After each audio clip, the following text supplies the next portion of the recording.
Hello everyone, कैसे आप सब। चलिए, जैसे कि आप सबको पता है कि आज ना छात्रावास अधीक्षक का पेपर हुआ है। काफी लोगों ने ये पेपर दिलाया है, बहुत सारे लोगों ने, लाखों स्टूडेंट्स ने इस एग्जाम को दिलाया। पोस्ट कम थे तो टक्कर तो तगड़ा डेफिनेटली इसमें रहने वाली है।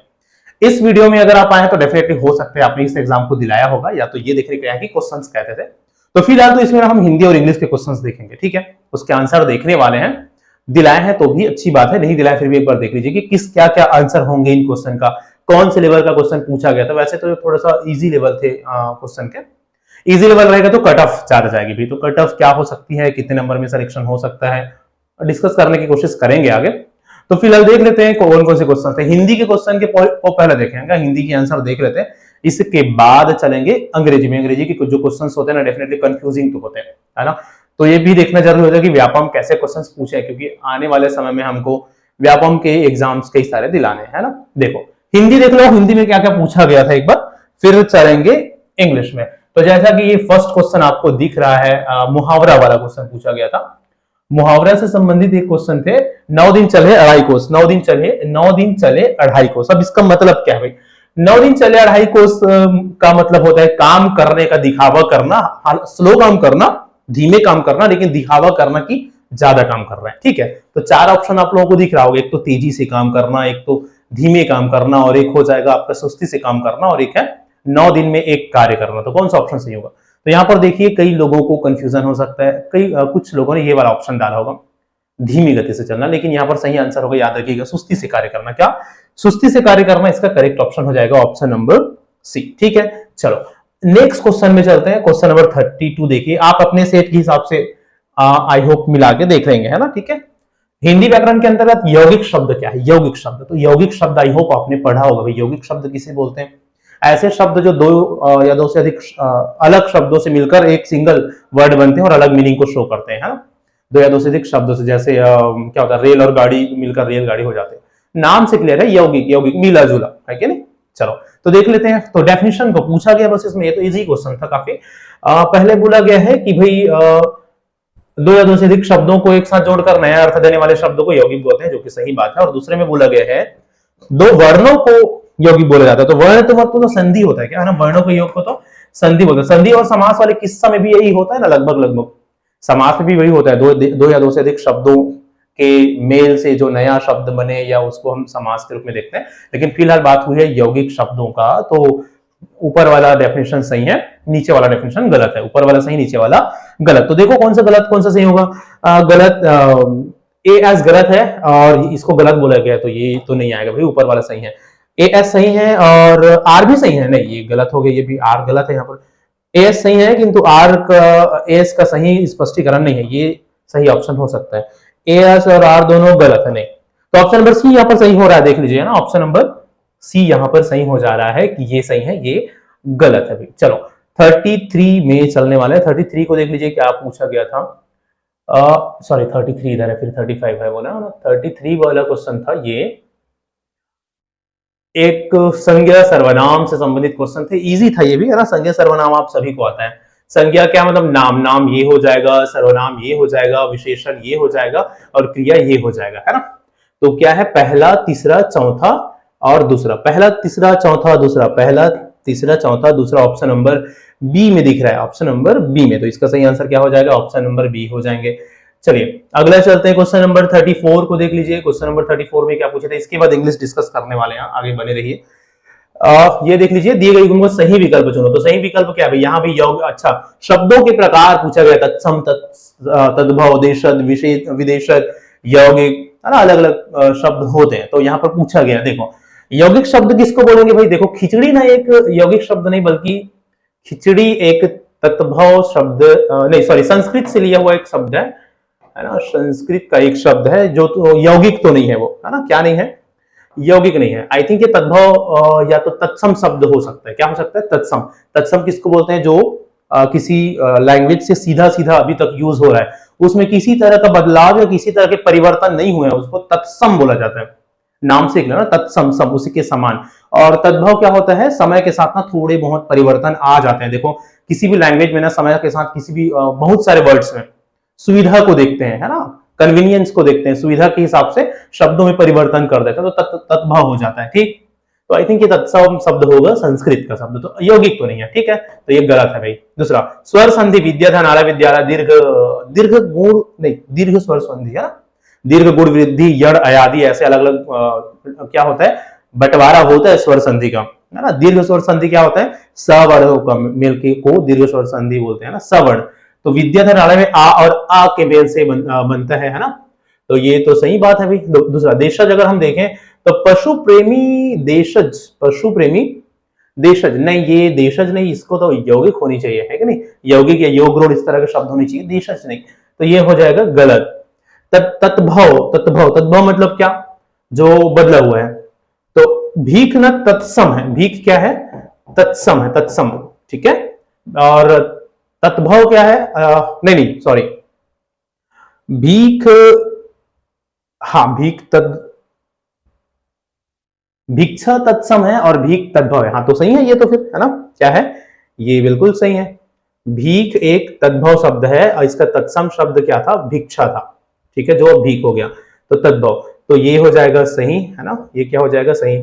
हमने इसको गलत किया है, हमने इसको सही किया है, हमने इसको गलत किया है ना, तो गलत सही, और ये क्या है, विदेशज, इरादा, इरादा ना एक विदेशज शब्द है, चलो ये अरबी से आई थिंक लिया हुआ एक शब्द होनी चाहिए ना, इरादा, तो ये विदेशज हो जाएगा, तो ये भी सही है।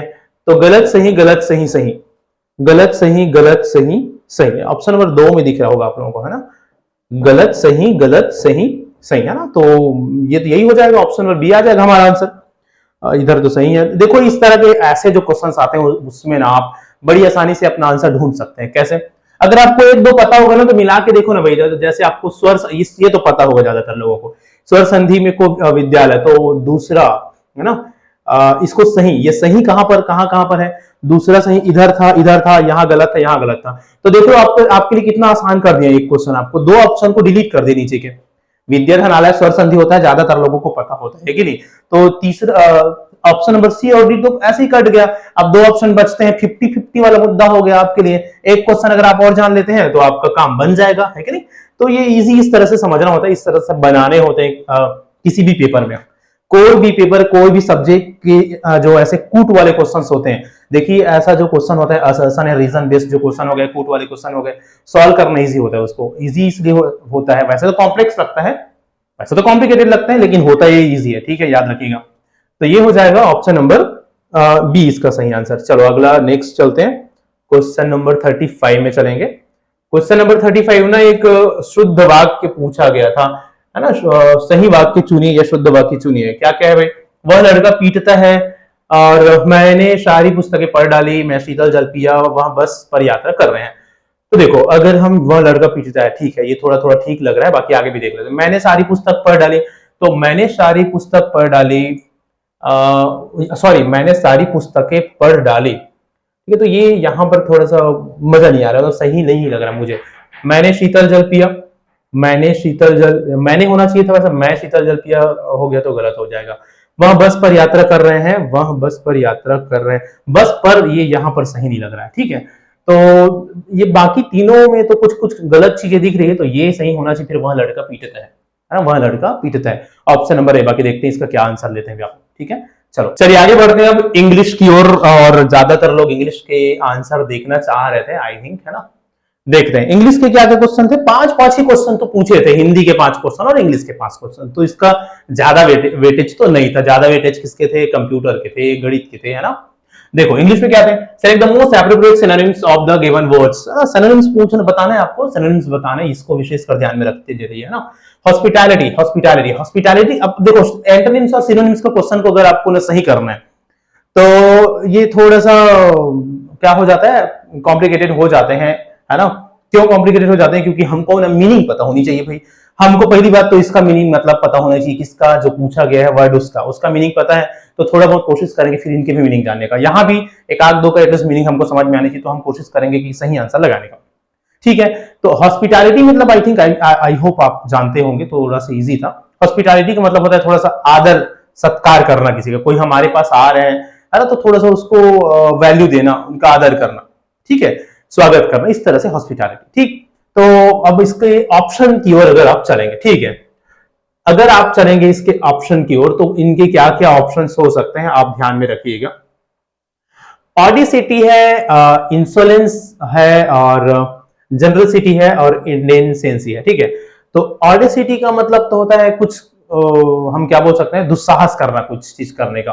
ठीक है, ऑडिसी से तो ये तो वहां पर से अभी कट गया, ये नहीं होना चाहिए, है ना। और एक है इंसोलेंस। इंसोलेंस का मतलब होता है इसका हम क्या बोल सकते हैं, किसी भी चीज को लेकर थोड़ा सा इमेच्योर होना, उस तरह का, एकदम एग्जैक्ट तो हिंदी नहीं, बल्कि थोड़ा सा इमेच्योर होना किसी भी चीज को लेकर, है ना। तो इंसोलेंस तो लगभग लगभग ये भी इसके आंसर में नहीं आ रहा है। ठीक है, अगला है जनरसिटी और इंडेंसेंसी। ठीक है, इंडेंसेंसी का तो मतलब हो जाएगा क्या हो जाएगा इसका, थोड़ा सा भद्दा या अश्लील किस्म का, है ना, भद्दा गाली या इसमें, तो इंडेंसेंसी वो होता है ऑप्शन नंबर डी। एक ऑप्शन बचता है, कौन सा, जनरसिटी। जनरसिटी का मतलब होता है उदार।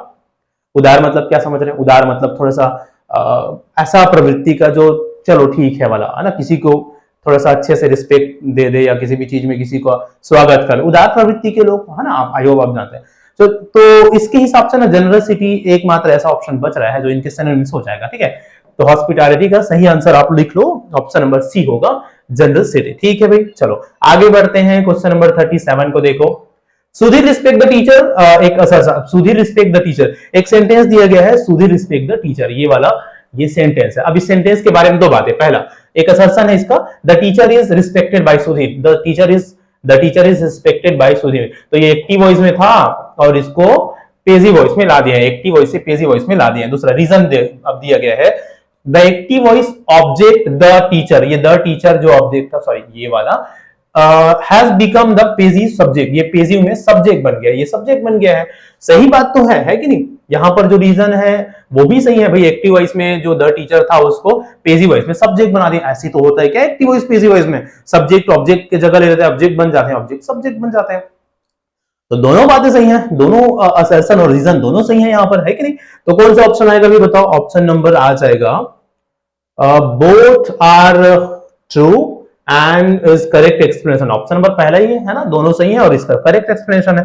बाकी में अगर आप देखेंगे तो ट्रू है लेकिन गलत है, ये सब बोला गया। Correct explanation both are true but correct not correct explanation बोला तो ये दूसरा गलत हो जाएगा। ऑप्शन नंबर ए सही है, याद रखिएगा।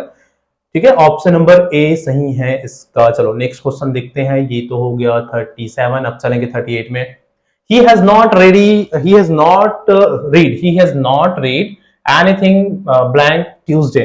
तो यहाँ पर since और for वाला क्वेश्चन है, परफेक्ट प्रेजेंट परफेक्ट कंटिन्यूअस वाला केस है ना। प्रेजेंट परफेक्ट कंटिन्यूअस में since और for का यूज करते हैं टाइम को बताने के लिए, टाइम इस टाइम से काम हो रही है। तो for और since का यूज में ना हालांकि इजी है लेकिन कई की जगह पर कंफ्यूजन क्रिएट कर देते हैं।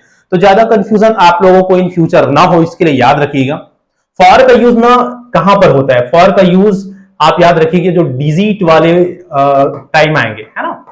डिजिट वाले टाइम मतलब 1 घंटा 2 घंटा 4 दिन 5 दिन डिजिट आ रहा है। जैसे मैं बोल रहा हूं 1 आवर, है ना, 5 सेकेंड्स, कुछ भी बोल लो आप, है ना, 3 days, 8 months, 10 years, 15 years, 15 decades, ठीक है, या 2 डेकेड्स, कुछ भी डिजिट वाला आ रहा है ना, नंबर वाला, है ना, 4 दिन से, 8 दिन से, 15 दिन से, वीक से, इतने दिनों से, इतने महीने से, इतने सालों से, इतने ईयर से, या इतने सेंचुरी से, कुछ भी बोले न्यूमेरिकल नंबर वाला तो फॉर लगाना। उसके अलावा बहुत सारे और भी टाइम को बताते हैं, जैसे संडे से, मंडे से, सोमवार से, मंगलवार से, महीनों के नाम से, जनवरी फरवरी हो गया, साल से 2020 से 2021 से, हालांकि ये भी डिजिट को बताता है लेकिन ईयर में, है ना। निश्चित और अनिश्चित वाला जो सिस्टम होता है ना पढ़ने का, वो आपको फंसा सकते हैं। कौन निश्चित कौन अनिश्चित कॉम्प्लेक्सिटी होती है ना, वो थोड़ा सा कंफ्यूजन क्रिएट करते हैं। तो कुछ नहीं है, ये याद रखो, डिजिट नंबर वाला है तो फॉर लगाओ, नॉन न्यूमेरिकल है, महीने का नाम दे दिया, साल का नाम दे दिया, कुछ ओकेशन का नाम, दिवाली से ऐसा हो रहा है, पिछली दिवाली से ऐसा हो रहा है, लास्ट दिन से ऐसा हो रहा है, यस्टरडे से ऐसा हो रहा है, उस केस में आपको लगाने होते हैं सिंस। क्या लगाने होते हैं? सिंस लगाने होते हैं। ऑप्शन नंबर यहाँ आ जाएगा सी, क्योंकि इसमें ट्यूसडे से हम क्या कर रहे हैं, he has not read, कुछ नहीं पढ़ा है उसने, कब से कुछ नहीं पढ़ा है, ट्यूसडे से कुछ, तो सीन्स आ जाएगा। ऑप्शन नंबर क्या हो जाएगा? Option number C. अब हम चलेंगे 39 में। 39 देखिए, ये एक इजी क्वेश्चन था आई थिंक। क्वेश्चन देखिए क्या था, अच्छा, आर्टिकल के क्वेश्चन है, आर्टिकल है ना, ए एंड द का यूज, ये भी काफी इंपॉर्टेंट है और सभी एग्जाम में पूछे जाते हैं। इवन इंग्लिश लेक्चरर जैसे एग्जाम्स में भी आर्टिकल के क्वेश्चंस आते हैं। ठीक है, पढ़ेंगे अच्छे से बाद में। Blank player sang blank song in honour of blank chief minister. ठीक है, तो प्लेयर्स है, एक प्लेयर की का तो बात नहीं हुआ। प्लेयर्स मतलब एक से ज्यादा प्लेयर है तो अ तो नहीं आएगा। क्या नहीं आएगा? अ और एन तो नहीं आएगा। प्लेयर्स है, अ और एन तो नहीं आएगा, तो यहां पर क्या आएगा? The players sang blank song, है ना, तो उसने गाना गाया। क्या गाना गाया भाई? एक गाना गाया हो सकता है। क्यों गाना गाया? In honour of chief minister. In honour of a chief minister तो नहीं होना चाहिए। In honour of a chief minister, एक चीफ मिनिस्टर, एक मुख्यमंत्री के सम्मान में उसने गाना गाया, ऐसा बोलेंगे क्या? बताओ, नहीं बोलते। मुख्यमंत्री जी के सम्मान में उन लोगों ने एक गाना गाया, ऐसा बोला जा सकता है। तो यहां पर अ और एन यहां भी नहीं आएगा, यहां तो द आएगा फिर, है ना। देखो, जो आर्टिकल है ए एंड द है, उसका यूज ना सेंटेंस के स्ट्रक्चर, सेंटेंस के हिसाब से होते हैं। कहीं कहीं पर तो नो आर्टिकल भी होता है। यहीं पर चीफ मिनिस्टर में ही कहीं पर अ भी लग सकता है, याद रखिएगा। ठीक है, लेकिन यहां पर द आएगा। कहां पर अ लग सकता है चीफ मिनिस्टर में? सपोज हम बोले कि एक चीफ मिनिस्टर ने ऐसा किया, है ना, तो अ चीफ मिनिस्टर डू दिस। कई कई किस्सों में, कई कई जगहों में बोलना पड़ता है ना कि भी उसने एक चीफ मिनिस्टर को ऐसा बोल दिया, या उसने एक चीफ मिनिस्टर को इनवाइट किया। ठीक है, तो एक मुख्यमंत्री वाली बात जहां पर आया है ना, वह एक मुख्यमंत्री है। यहां भी ही is a chief minister, he is the chief minister नहीं होगा, याद रखिएगा। ठीक है, he is the chief minister नहीं होगा। अगर ऐसा सेंटेंस होगा कि वह एक मुख्यमंत्री है, तो पद नाम में ऐसे केस में अ ही यूज होता है, द यूज नहीं होता। ठीक है, he is the chief minister नहीं, he is a chief minister होगा। लेकिन यहां पर क्या होगा? यहां पर द यूज होगा, है ना, सेंटेंस के स्ट्रक्चर के हिसाब से। Song is honour of the chief minister, है ना, ऑफ अ चीफ मिनिस्टर नहीं, तो the option number D, option number D. ठीक है, चलो आगे बढ़ेंगे। क्वेश्चन नंबर 40 को देखिए, match the following, match the following. अब ये मैच करने वाला क्वेश्चन आ गया था। ये वन वर्ड सब्स्टिट्यूशन के बेस पर ये क्वेश्चन पूछा गया। क्या? वन वर्ड सब्स्टिट्यूशन, है ना। एक शब्द में आंसर दीजिए। Capable of being corrected to, sorry, capable of being corrected, सही करेक्ट करने के योग्य कुछ चीजें, है ना, सही करने योग्य, तो उसको बोलते हैं कॉरेजिबल। क्या बोलते हैं? कॉरेजिबल, है ना। Corrigible, corrigible means capable of being corrected, correct किया जा सकता है, सुधारा जा सकता है, कॉरेजिबल। ठीक है, और ये क्या है? To walk aimlessly, to walk aimlessly, है ना। ठीक है, और है हैंड राइटिंग के नॉट बी रीड, ऐसा हैंड राइटिंग जिसको पढ़ा नहीं जा सके, ऐसा हैंड राइटिंग जिसको पढ़ा नहीं जा सके, जिसको पढ़ा नहीं जा सके, तो उसको क्या बोलते हैं? उसको बोलते हैं इलिजिबल बोलते हैं। क्या बोलते हैं? ऐसा हैंड राइटिंग जिसको पढ़ा नहीं जा सके, उसको बोला जाता है इलिजिबल। इलिजिबल, न पठ, अपठन योग्य, अपाठ्य, अस्पष्ट, है ना, इलिजिबल। तो ये इसका हो गया, ये इसका हो गया। और क्या है? Brief and to the point, brief and to the point, सार, सार गर्भित बातें, कॉन्साइज, सार गर्भित बातें, कॉन्साइज। ठीक है, और एक बच गया क्या? एम्बल बच गया, टू वर्क एमलेसली, है ना, बिना किसी एमलेसली चलना, तो एम्बल। ठीक है, तो कहां पर क्या हो रहा है? सबसे पहले तो हमने देखा फोर्थ को, ए का फोर्थ हो गया ना, ए का फोर्थ हो गया, बी का हो जाएगा थर्ड, तो फोर्थ थर्ड, सी का हो जाएगा, सी का होगा टू, 4 3 2 और 1, 4 3 2 एंड 1, कहां है अभी? खोजो 4 3 2 एंड 1, 4 3 2 एंड 1। ठीक है, 4 3 2 एंड 1, तो भाई ये तो देखो शुरू में ही दिख रहा है कि नहीं? 4 3 2 एंड 1, तो ऑप्शन नंबर ए हो जाएगा, ऑप्शन नंबर ए हो जाएगा। ठीक, 5 ही क्वेश्चन पूछा गया था इंग्लिश में, और पांचों क्वेश्चन के आंसर हमने देख लिया। तो इस तरह से आपके इंग्लिश और हिंदी के क्वेश्चन थे, आप इसको मैच करिए। आई होप कि ज्यादा से ज्यादा क्वेश्चन आपके सही हो रहे होंगे, और पूरे 100 नंबर में आपके ज्यादा से ज्यादा क्वेश्चन सही हो रहे होंगे। कंप्यूटर में 15+ अवश्य नंबर आप लाइए, तभी एलिजिबल हो सकते हैं। आई विश कि आपका सिलेक्शन हो जाए ऐसे पोस्ट में, बड़ी अच्छी पोस्ट है। और जितने भी क्वेश्चन आपने सॉल्व किया उन सबके लिए और आपके आने वाले रिजल्ट्स के लिए आप सबको शुभकामनाएं। हमारे चैनल में अगर न्यू है तो इसी तरह की और भी कई इंफॉर्मेटिव वीडियो हमारे इस चैनल में मिलते रहेगा अलग अलग एग्जाम्स में, तो हमारे साथ जरूर बने रहिए। चैनल सब्सक्राइब करके जरूर रख लीजिए। मिलते हैं नेक्स्ट वीडियो में, तब तक के लिए थैंक यू सो मच।